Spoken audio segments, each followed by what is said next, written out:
Həyatım, hava əladır. Bəlkə hazırlaşasınız, gedək yeni açılmış məkanda dadlı kokoreç yeyək. Yox həyatım, heç yerə getmirik. Kokoreci də evdə özüm hazırlayacağım. Toyuq pətənələrini öncədən yudum, quruladım. İndi isə onları uzunvarı doğrayırıq.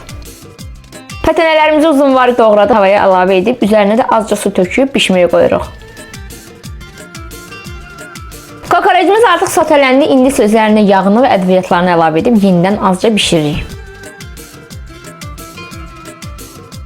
Kokorecimizin daha dadlı olması üçün yanında tərəvəzləri də doğrayırıq.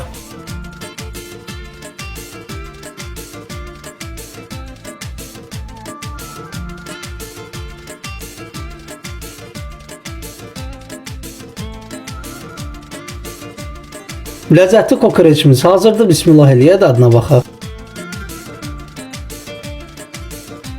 Həqiqətən dadı çox möhtəşəm alınıb da. Əllərinə sağlıq həyatım. Sizlər də evdə hazırlaya bilərsiniz. İnanın, peşman olmayacaqsınız.